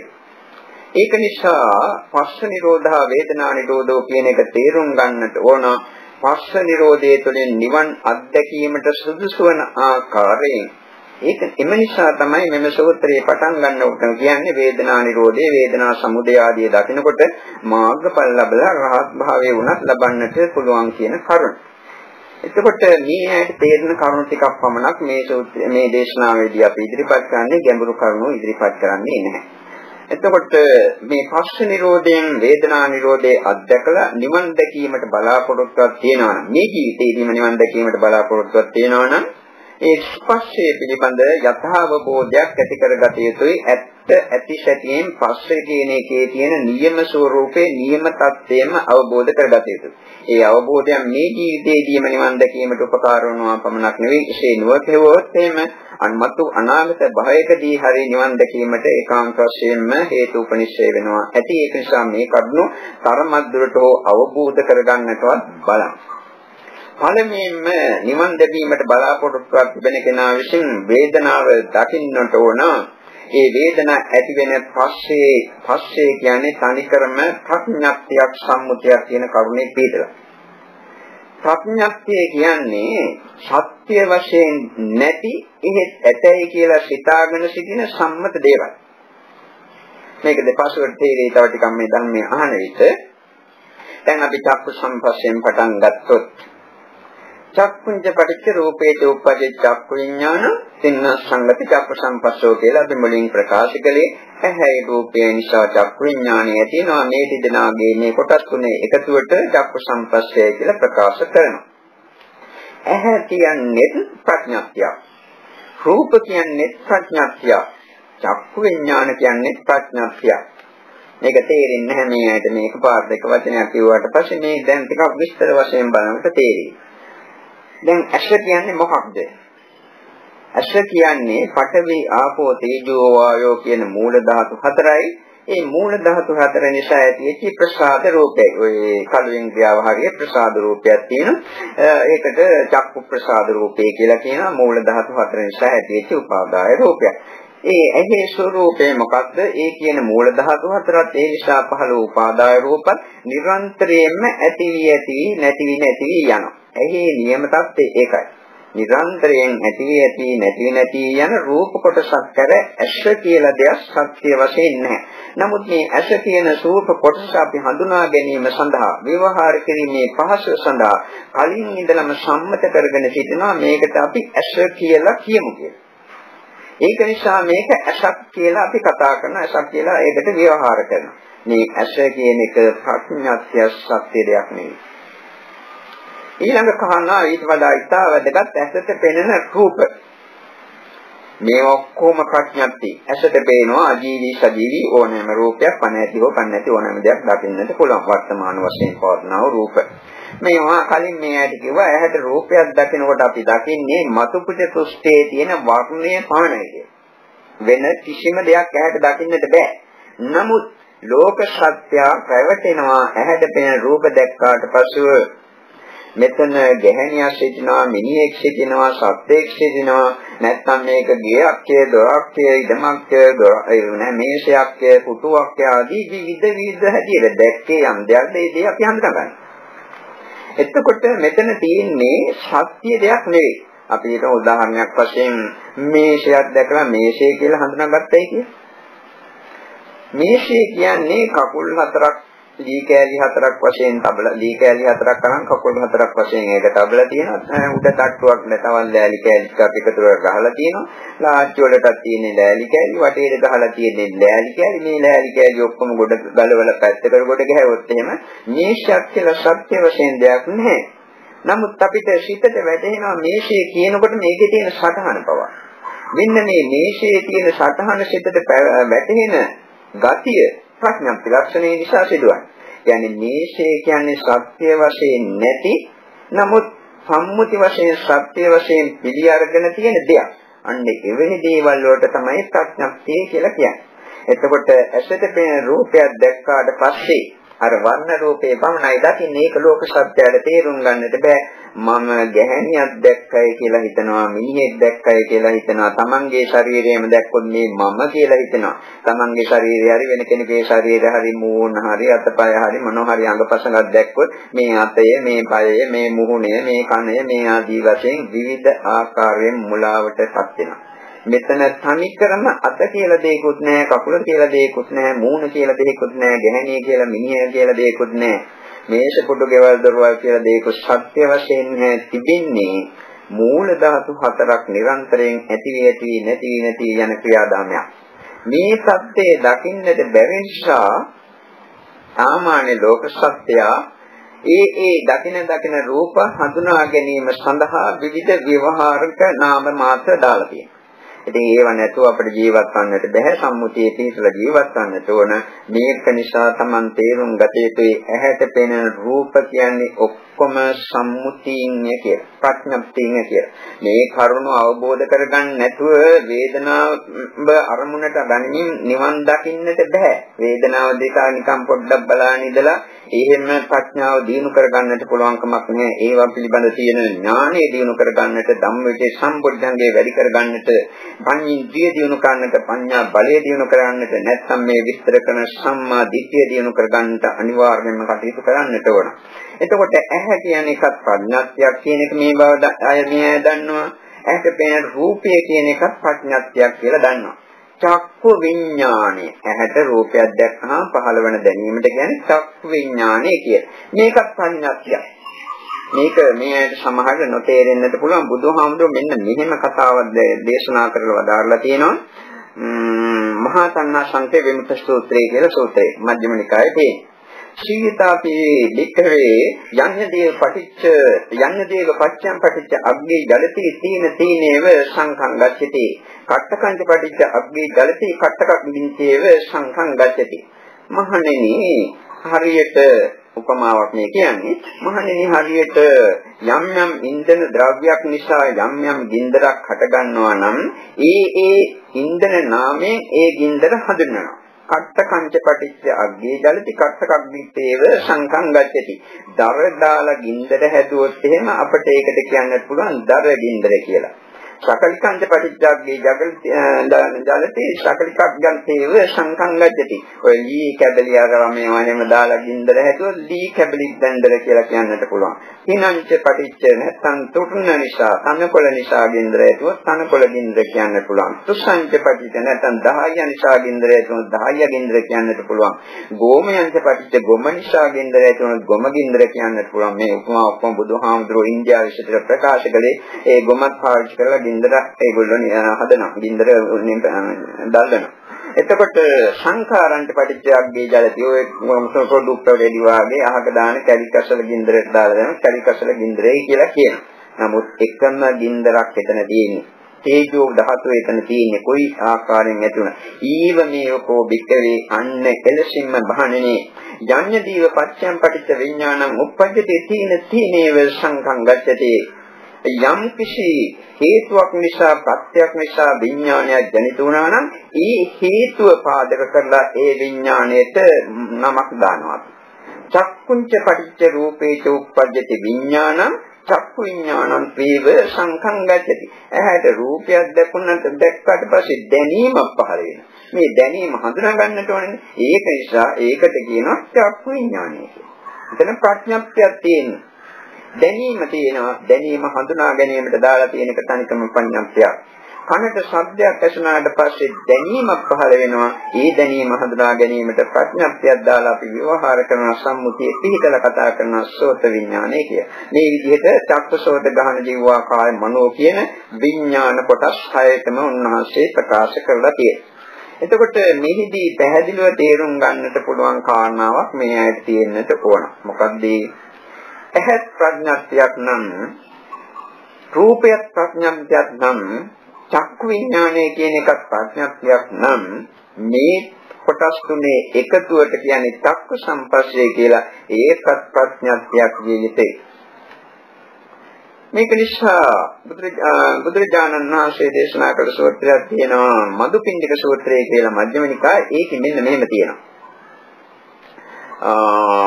යම් කිසි ආකාරයකින් චක්කු විඥානය තියෙනවා නම් සෝවතාවසෝ චක්කුස්මේ සති රූපේ සති චක්කු විඥානේ සති පස්ස පඥාත්තින් පඤ්ඤාපස්සති इति ස්ථානමේතම් විජ්ජති. යම් විතක ඇස තියෙනවා නම් රූප තියෙනවා නම් චක්කු විඥානේ තියෙනවා නම් පස්ස පඤ්ඤාත්තින් පස්සේ කියන ප්‍රඥාත්තිය පඤ්ඤාපස්සති इति ස්ථානමේතම් විජ්ජති පනවන්නට පුළුවන් කියන කාරණාව සිදුවෙන එක. ඕකේ ප්‍රතිවිරුද්ධ පැත්ත කියනවා සෝදාසෝ චක්කුස්මින් නැති රූපේ අසති චක්කු විඥානේ අසති පස්ස පඥාත්ෙන් පඤ්ඤාපස්සති इति නේකංඨානම් විජ්ජති. අස නැත්තම් රූප නැත්තම් චක්කු විඥාන නැත්තම් චක්කු සම්පස්සේ කියන ප්‍රඥාත්තිය පනවන්නට හැකියාවක් නැහැ. මා කිව්වා චක්කු සම්පස්සේ කියන්නේ ප්‍රඥාත්තිය කියලා. ඒක දැනගන්නටයි මම මේ කරුණු කියන්නේ. මොකද නිවන් ලැබීමට නම් පස්සපත්‍ය වේදනා පස්ස නිරෝධා වේදනා නිරෝධෝ කියන කරුණු අවබෝධ කිරීම තුළින් වේදනාව අරමුණු කරමින් නිවන් දැකීමට නම් මේ කරුණු අනිවාර්යයෙන්ම දත යුතුයි. ඒක නිසායි අපි මේ කරුණු ඉදිරිපත් කරන්නේ. එතකොට පස්සේ කියන්නේ ප්‍රඥාත්තියක් කියන එක තේරුම් ගත යුතුයි. මේ ඇයිද මම උපමාවක් කියන්නම්. එතකොට මේ කාරණාව කාටත් පැහැදිලිව තේරුම් ගන්නට පුළුවන් වෙයි. අපි හිතමු ලිපක් බඳිනවා කෙනෙක්. ගල් තුනක් ඕන ලිපක් බඳින්න ගල් තුන පැත්තකින් තියෙනවා. ඒක ලං කරලා තියෙන්නට ඕන ගොඩාක් ඈත නෙවෙයි. එතකොට අපිට ලිපක් දිස් වෙනවා. ගල් තුන හැර ලිප කියලා සත්‍ය වශයෙන් දෙයක් නැහැ. නමුත් ගල් තුනම ලිපක් නෙවෙයි. අපි තවත් උපමාවක් ගමු. අපි හිතමු එකම දිගට තියෙන කෙලින් තියෙන කෝටු කෑලි තුනක් ගන්න. අපි කෙලින් තියෙන එකම දිග එකම ප්‍රමාණයේ කෝටු කෑලි තුනක්. මේ කෝටු කෑලි තුනේ අග කෙලවර එකිනෙකට සම්බන්ධ වෙන්න අපි කිව්වොත් එහෙම අපිට ත්‍රිකෝණයක් දිස් වෙනවා. ත්‍රිකෝණය කියලා සත්‍ය වශයෙන් දෙයක් නැහැ. තියෙන්නේ ලී කෝටු කෑලි තුනයි. ඒක මේ ඇයිද තේරෙනවා. මේ ලී කෝටු කෑලි තුනම නෙවෙයි ත්‍රිකෝණය කියන්නේ. ලී කෝටු කෑලි තුනම ත්‍රිකෝණය නම් ඒ ලී කෝටු කෑලි තුන එකක් පිට එකක් උඩ එහෙම තියුවත් ත්‍රිකෝණයක් වන්නට ඕන. පෙළට තියුවත් ත්‍රිකෝණයක් වෙන්නට ඕන. ඉහළට තියුවත් ත්‍රිකෝණයක් වෙන්නට ඕන. බොහෝ ඈතින් තියුවත් ත්‍රිකෝණයක් වෙන්නට ඕන. එහෙම වෙන්නේ නැහැ. එතකොට මේ ඇයට තේරෙනවද ත්‍රිකෝණය කියන එක ප්‍රඥාත්‍ය සත්‍ය දෙයක් නෙවෙයි. නමුත් සත්‍ය වශයෙන් තියෙන දෙයක් කියලා පේනවා. පේනුණාට ඒක සත්‍යක් නෙවෙයි. මෙන්න මෙහෙමයි චක්කු සම්පස්ස, සෝත සම්පස්ස, ගහන සම්පස්ස, ජීවා සම්පස්ස, කාය සම්පස්ස ආදී දේවල්. මේවා විද්‍යමාන වන ධර්ම වශයෙන් දැක්නේ වෙනවා. නමුත් සත්‍ය වශයෙන් නැති ප්‍රඥාත්‍ය මාත්‍ර පමණයි. මෙන්න මේ සත්‍යය පළමුවෙන්ම තේරුම් ගත යුතුයි. මේ තුළින් නිවන් දකින්නට බලාපොරොත්තු වන පුද්ගලයාගේ සිත තුළ ඒ ප්‍රඥාව ඇති විය යුතුයි. ඊළඟට මේ පස්සේ කියන තුලින් ඇතිවෙන මුලාව අවබෝධ කරගන්නට ඕනේ. දැන් ඇහැට රූපයක් අපි දැක්කයි කියලා හිතමු. මේ රූපේ දැක්කට පස්සේ මාතුවම් මතු පිට තියෙන වර්ණය පමණයි දකින්නේ. නමුත් ඒක අපි දැක්කට පස්සේ මේ මම කියලා හිතනවා. මේක මගේ කියලා හිතනවා. මේක ලස්සනයි කියලා හිතනවා. මේක කැතයි, මේක වටිනවා, මේක නොවටිනවා. කිසිම වටිනාකමක් නැහැ. බොහෝ වටිනා දෙයක්. මේ විවිධ විදිහට අපිට හිතන්නත් පුළුවන්. හිත තුළ සංඥා ඇති වෙනවා. ඇහැට රූපේ දැකලා මම කියලා හිතනවා නම් මගේ දුව, මගේ පුතා, මගේ සහෝදරයා, සහෝදරිය, මිත්‍රයා ආදී වශයෙන් හිතනවා නම් මේවා ඔක්කොම මොනවද කියන අවබෝධය ඇති කරගත යුතුයි.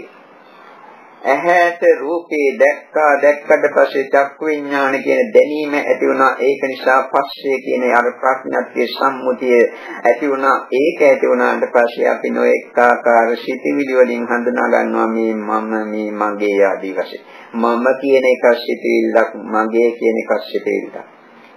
මේක ගැඹුරු අවබෝධයක් ලබා දෙන කතාවක් අපි මේ සරල වශයෙන් ප්‍රකාශ කරන්නේ. කනට ශබ්දයක් ඇසුණාට පස්සේ මට බැන්න, මට නිඳා කළ ආදී වශයෙන් කතා කරනවා. කලින් කියවා ශබ්දේ කියන්නේ උපාදාය රූපයක්. ඒක හැතුණාට පස්සේ ඒ ශබ්ද තරංග වැදුනාට පස්සේ දැනීමක් ඇතිලා නැතිලා යන ඔච්චරයි උතන තියෙන ක්‍රියාදාමය කියලා. මේක තේරුම් ගන්නට බැරි පුද්ගලයෝ මෙතන මමෙක් සිටිනවා, අහන කෙනෙක් සිටිනවා, ආත්මයක් තියෙනවා කියලා වැරදි දෘෂ්ටි වලට දැස ගන්නවා. මෙන්න මේ වැරදි දෘෂ්ටි අයින් කර ගන්නට, විශේෂයෙන්ම ආත්මීය සංකල්පනාව අයින් කර ගන්නට මේ පස්සේ නිසා ඇතිවෙච්ච චිත්ත සංස්කාර ධම්මවල ස්වરૂපේ තේරුම් ගත යුතුයි. මෙතන තියෙන පස්සේ කියන්නේ නාම ධර්මයක්. ඒක නිසා නාම ධර්ම ටිකක් ඇති වෙලා නැති වෙලා යනවා. සත්‍යංගයේ තියෙන මෝඩකමට, මුලාවට, අවිද්‍යාව නිසාම මේවා මමයේ මගේ කියලා ග්‍රහණය කරනවා. මේ අනාත්ම ලක්ෂණය පැහැදිලිව අවබෝධ කර ගැනීමකින් තොරව කවදාවත් නිවන් ලබන්නට බෑ. ඒක නිසා මේ ස්පර්ශය තුළින් ඇති වෙන මුලාව තේරුම් ගත යුතුයි. ඊළඟට තේරුම් ගත යුතු තවත් කරුණක් තමයි මේ ස්පර්ශයේ අනිත්‍යයට යන ධර්මයක් කියන එක. දැන් මේ පාඩ දිගේ එනකොට විවිධ දේවල් දැක්ක. එතන මෙතන ස්පර්ශාව කිසිම වේදනාවක් ඇති වුණේ නැහැ. ඒවා එතන මෙතනම නැතිලා ගියා. වේදනාවක් ගෙන දෙන ස්පර්ශයක් ආවත් එහෙමයි. ඒක ඇති වුණා, පැවතුණා, නැති වුණා. අපි හිතමුකෝ සුඛ වේදනාවක් ගෙන දෙන රූපයක් දැන් දකිනවා. ඇහැට ප්‍රිය රූපයක් දකිනවා. ඒක තුනේ සුඛාස්වාදයක් ගෙන දෙනවා.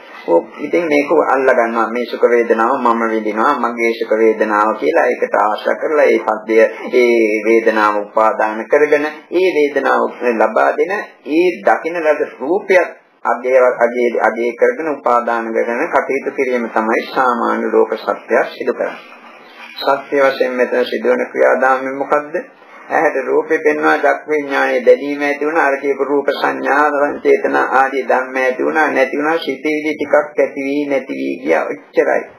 ඒ සිතිවිලි ඇති වී නැති වී ගියාට පස්සේ කිසිම දෙයක් ඉතුරු වෙලා නැහැ. මේ ජීවිතේ දක්වා ඇහෙන් කොච්චර රූප දැකලා ඇද්ද, කොච්චර සිතිවිලි පිළිබඳ ඇති කරගෙන ඇද්ද, ඒ කිසිවක් දැන් ඇත්තේ නැහැ. අල්ප මාත්‍රයක්වත් ඉතුරු වෙලත් නැහැ. එතකොට මේ පස්සේ අනිත්‍යයට යනවා නම් ඒ පස්සිය තුنين යම් කිසි වේදනාවක් ගෙන දෙනවා නම් ඒකත් ඒකාන්තයෙන්ම අනිත්‍යයට ආයතේ.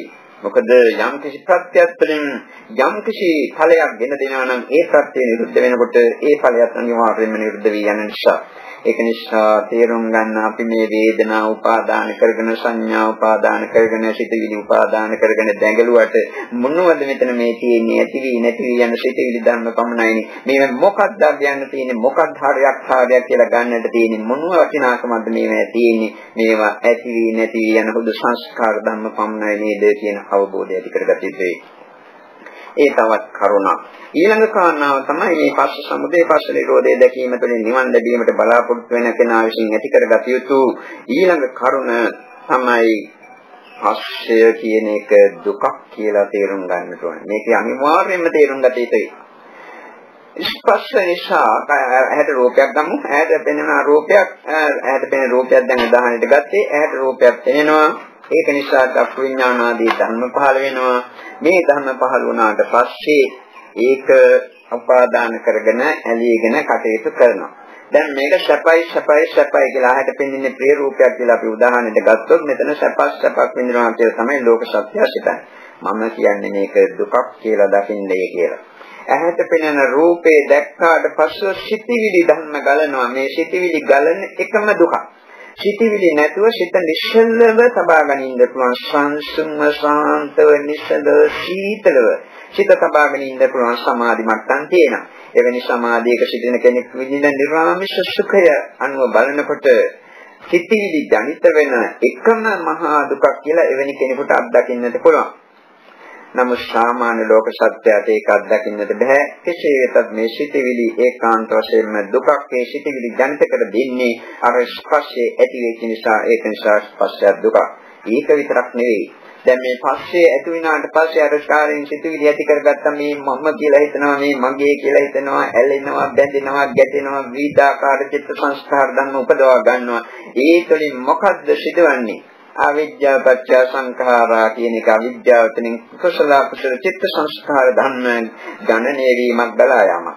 මේක තුළින් මොකද්ද ඇතිවන ප්‍රතිඵලය? නියත වශයෙන්ම දුක්ඛ සමුදය සත්‍යයක් එතන ක්‍රියාත්මක වන්නේ. ඒ දුක්ඛ සමුදය සත්‍ය ක්‍රියාත්මක වීම නිසා නැවත නැවතත් ජාති දුක් ජරා දුක් ව්‍යාධි මරණ ආදී සංසාරික දුක් නිදින්නට සිදෙනවා. මේ භවයේ දක්වාම මේ සංසාරයේ අනන්ත අප්‍රමාණ සීමිත වාර ගණනක් තිස්සේ ඉපදී මෙරි මේ සංසාරික දුක් විඳේ ඔන්න ඔය දුක්ඛ සමුදය සත්‍ය ක්‍රියාත්මක වෙච්ච නිසා මෙන්න මේ දුක්ඛ සමුදය සත්‍යයක් මේ පස්සේ නිසා පහළ වෙන සිටිවිලි ධර්ම කියලා පැහැදිලිවම අවබෝධ කරගන්නට ඕන.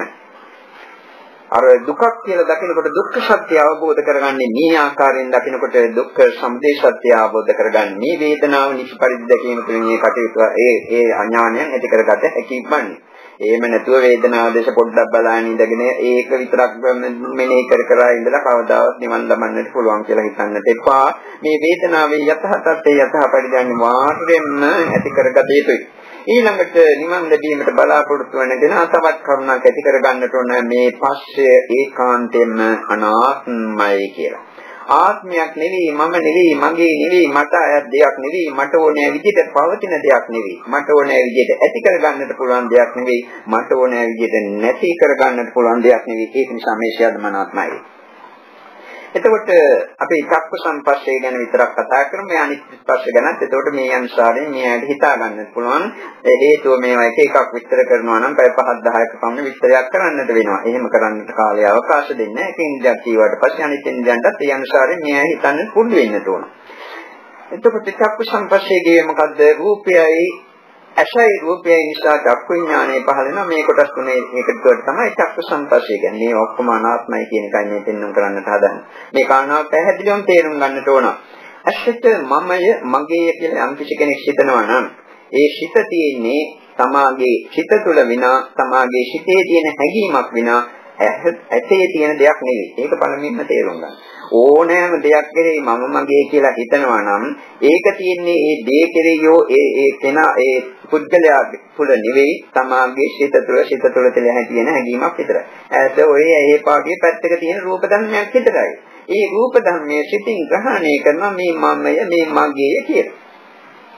ඒ මුලාව තේරුම් ගන්න. ඊට අමතරව ඇස කියන එක ප්‍රඥප්තිය කියලා මා කලින් ප්‍රකාශ කළා. තනිකරම පඨවි ආපෝ තේජෝ වායෝ කියන මූල ධාතු හතර සහ ඒ නිසා ඇතිති උපාදාය රූපයක් හඳුනා ගැනීම සඳහා සම්මුතියේ පිළිදලා අපි මේකට ඇස කියලා ව්‍යවහාර කරනවා. නමුත් ඇස කියලා සත්‍ය වශයෙන් දෙයක් නෑ.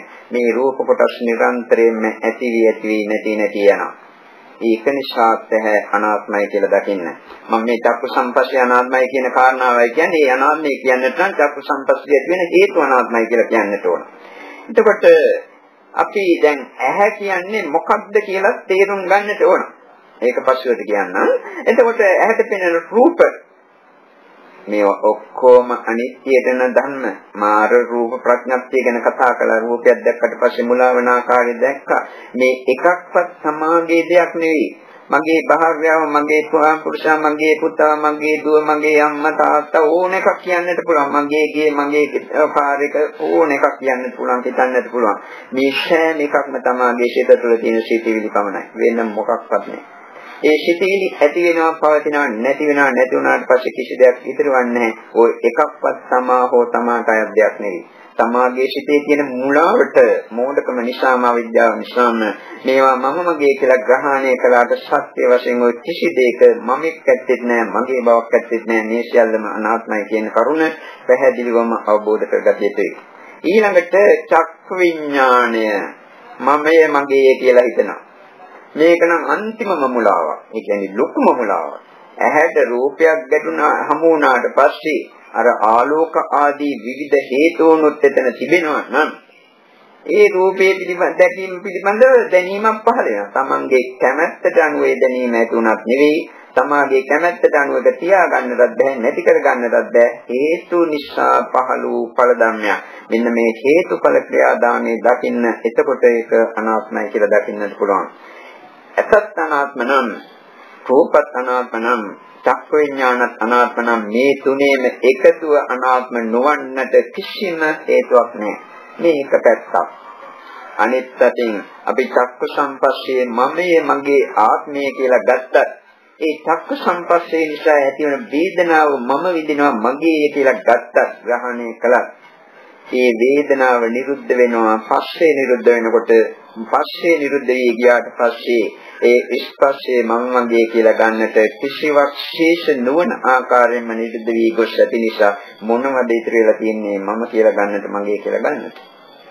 වේදනාව මම මගේ කියලා ගත්තනම් පස්සේ නිසා ඇති වෙන ඒ වේදනාව නිරුද්ධ වී ගියාට පස්සේ මොනවද තියෙන්නේ? මම කියලා මගේ කියලා ගන්නට. මේ අනිත්‍ය නිරෝධයට පත්වන ආකාරය දැකලා චක්ක සම්පස්සයත් අනාත්මයි, ඒ නිසා ඇතිවන වේදනාවත් අනාත්මයි කියන කාරණාව පැහැදිලිවම තේරුම් ගත යුතුයි. නිවන් දැකීමට නම් මේ තුළින් තවත් ඉතාම වැදගත් කාරණාවක් තේරුම් ගත යුතු වෙනවා. ඒක තමයි මේ පස්සේ කියන එක ශූන්‍ය ධර්මයක් කියලා දකින්නට කියලා. ශූන්‍ය කියන්නේ හිස් කියන එකයි. බුදුරජාණන් වහන්සේ වෙනස් සූත්‍රවල දක්වලා තියෙනවා චක්කු සම්පස්සෝකෝ භික්ඛවේ ශුඤ්ඤං අත්තේනවා. චක්කු සම්පස්සෝ භික්ඛවේ ශුඤ්ඤෝ අත්තේනවා අත්තේනේනවා. සෝත සම්පස්සෝ භික්ඛවේ ශුඤ්ඤෝ අත්තේනවා අත්තේනේනවා ආදී වශයෙන් චක්කු සම්පස්ස, සෝත සම්පස්ස ආදී මේ සියලුම ස්පර්ශයන් ආත්මයක් හෝ ආත්මයක් දෙයක් නොවන නිසා මහණෙනි මම ශූන්‍යයි කියලා ප්‍රකාශ කරනවා. හිස්සු දෙයක් කියලා ප්‍රකාශ කරනවා. මේ හිස්සු දේ හිස්සු ආකාරයෙන් දැකීමෙන් තමයි නිවනට සිදුපත් කරගන්නේ. ශූන්‍යතා දර්ශනයක් මොවා යාමේ. ඒක නිසා මේක හොඳට තේරුම් ගන්න. මෙන්න මෙහෙම පාඩයක් දැක්වෙනවා චූඩනි මහා නිදේශ පාඩිය. පස්සෝ භික්ඛවේ පස්සෝ ඒකෝ අන්තෝ පස්ස සමුදයෝ ද්විතයෝ අන්තෝ පස්ස නිරෝධෝ මජ්ජේ මන්තාය න ලිප්පති. පස්සේ කියන එක ඒකාන්තයක්ය. පස්ස සමුදය දෙවනි අන්තය, පස්ස නිරෝධයේ මැදය. මජ්ජේ මන්තාය න ලිප්පති. මේ මැද තියෙන නිරෝධයේ කෙරෙහි කිසිම ඇලීමක් ඇති කරගන්නේ නැහැ. නුවණින් ඒක කරන්නේ. මන්තාය කියන්නේ නුවණ. මැද තියෙන නිරෝධයේ කෙරෙහි නුවණින් ඇලෙන්නේ නැතුව සිටිනවා. මෙන්න මේකයි කරන්නට ඕනේ. එතකොට පස්සේ කියන එක මේ අය දැන් දන්නවා. පස්ස සමුදය දන්නවා. දැන් අපි අර ත්‍රිකෝණීය උපමාව ගත්තොත් කෝටු කැලි තුන තියවන එක එකට සමීප වෙන නිසා ඒක නිසා ත්‍රිකෝණයක් දිස් වෙනවා. දැන් පස්ස නිරෝධහ අර මේ හේතු නිරෝධහ ඵල නිරෝධ. ඒ පස්සේ ඇතිවීමට හේතු නිරුද්ධ කළා නම් ඒ පස්සේ නිරුද්ධ වෙන්නට ඕන. දැන් අපි ත්‍රිකෝණය ඇතිකලේ කෝටු කැලි තුන ළඟින් තියලා එකට ගෑවෙන. දැන් මේ කෝටු කැලක් කරන් පැත්තකට විශ් කරනවා. එතකොට ත්‍රිකෝණය දිස්සන්නේ නැහැ. කෝටු කැලි දෙකක් කරන් විශ් කරා. එතකොට තවත් දිස්සෙන්නේ. කෝටු කැලි තුනම අරන් පැත්තකට විශ් කළා.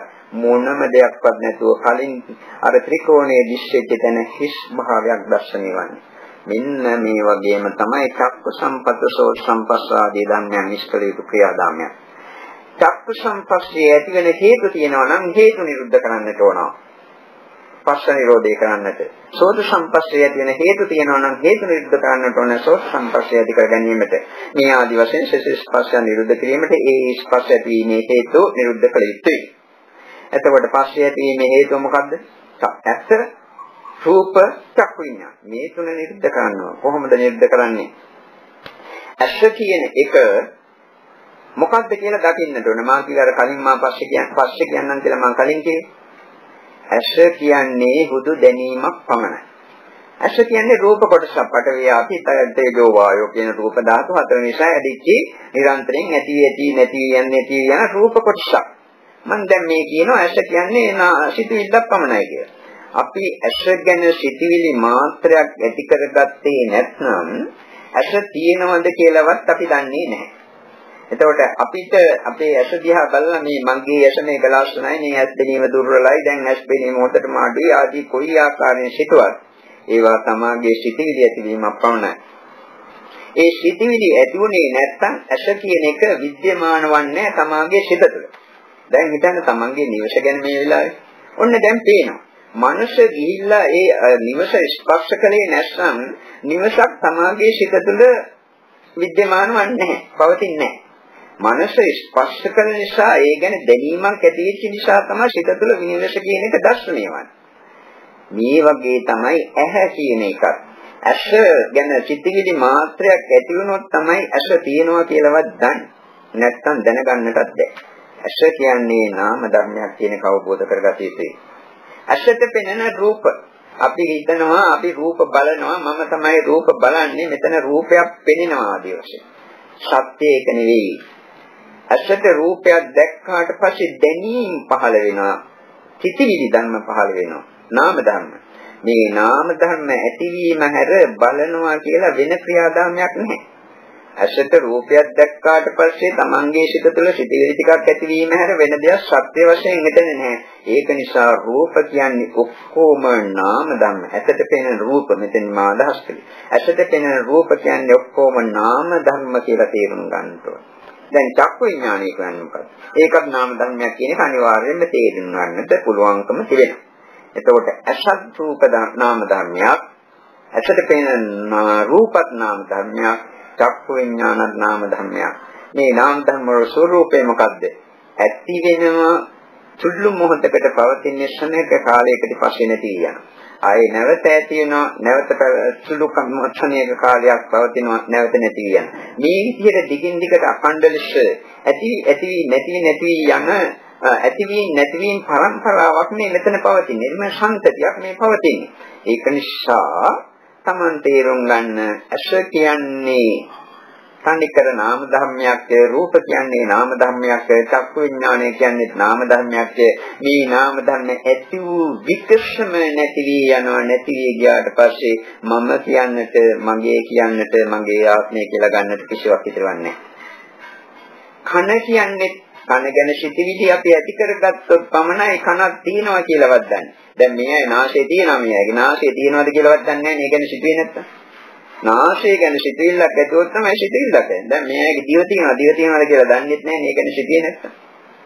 කෙනිසා කන කියන්නේ, නාසය කියන්නේ, දිව කියන්නේ, ශරීරය කියන්නේ මේ ඔක්කොම සිතිවිලි ධර්ම පමණයි. මේ පරමාර්ථ ධර්මයක් මේ මතු කරන්නේ මේ ඇස කන නාසය ආදී රූප කොටස් නැහැ කියන කතාව නෙවෙයි. එතකොට ඒ කනට ඇහෙන ශබ්ද කියන්නේ මොනවද? ශබ්ද කොච්චර ලෝකයේ තිබුණත් අපට ඇති වෙන්නේ ඒ ගැන සිතිවිලි ඇති වුණොත් විතරයි ඒ ශබ්දයෙන් අපට ප්‍රයෝජනයක් තියෙන්නේ. මේ වෙලාවේ කොච්චර ලෝකේ ශබ්ද තියෙනවද? ඒ කිසිම ශබ්දයකින් අපට ඇති වෙන්නේ. එතකොට අපට වැඩක් තියෙන්නේ, ප්‍රයෝජනයක් පළක් තියෙන්නේ අපට ඇහෙන ශබ්දයක් පමණයි. ඇහෙනකොට මොකද සිදුවන්නේ? සිතිවිලි ධර්ම ටිකක් ඇති වෙනවා. නැති වෙනවා එච්චරයි. අපි අහනවා නෙවෙයි, මම අහනවා නෙවෙයි, මගේ ඇසීමක් නෙවෙයි. සිතිවිලි ධර්ම ඇති වී නැති වී යනවා. මේ අනාත්ම ස්වરૂපයේ තේරුම් ගත යුතුයි. අනිවාර්යයෙන්ම නිවන් දැකීමට බලාපොරොත්තු වෙන කෙනා විශ්ින්. එතකොට කන කියන එකත් අනාත්මයි. දැනීම් මාත්‍රයක් පමණයි. වෙන මොකක්වත් නෙවෙයි. ශබ්දය කියන එකත් දැනීම් මාත්‍රයක් පමණයි. සෝත විඥානය කියන එකත් දැනීම් මාත්‍රයක් පමණයි. මේ දැනීම් මාත්‍ර ඇති වෙනවා, පවතිනවා, නැති වෙනවා. නැති වුණාට පස්සේ මම මගේ කියලා ගන්නට කිසිවක් ශේෂවක් නැති නිසා නිරුද්ධ වී යනවා, නිවි යනවා. මෙන්න මේ විදිහට මේ විලාවේ කරන්නට නැති වුණත් පස්ව සමාධියකින් යුතුව අස කන නාසය දිව ශරීරය කියන ඉන්ද්‍රිය පහටම ඔය අනුසාරයෙන් සිත අවබෝධ කරගෙන බලන්න. අස නාම ධර්මයක්, කන නාම ධර්මයක්, දිව නාසය ශරීරය මේ ඔක්කොම නාම ධර්මයි. මේ නාම ධර්ම ඇති වී පැවතී නැති වී යනවා. ඒ වගේම රූප, ශබ්ද, ගන්ධ, රස, පොට්ටබ්බ මේ සියල්ලම නාම ධර්ම ඇති වී ගමන්ම නැති වී යනවා. චක්ඛු විඥාන, සෝත විඥාන, ගහන විඥාන, ජීවා විඥාන, කාය විඥාන මේ සියල්ලම නාම ධර්ම ඇති වූ විකසම නැති වී යන අනිත්‍යයට යන නිරුද්ධ වී යන සංස්කාර ධර්ම.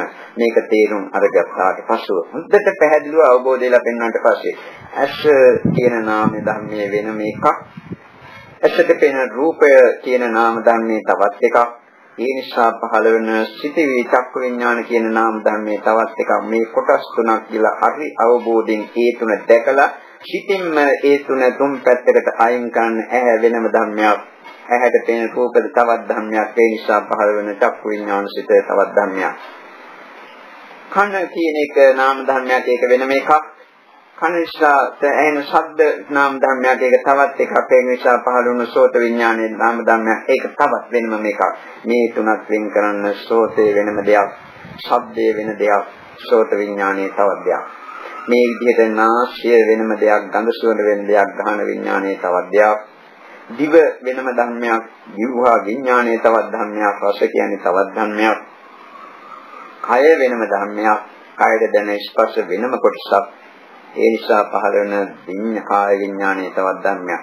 මේ ඔක්කොම සිතින් වෙන් කළොත් එහෙම සිතට කය නොපෙනී යනවා, සම්පූර්ණ ශූන්‍යතාවයක් අත්දකින්නට පුළුවන්.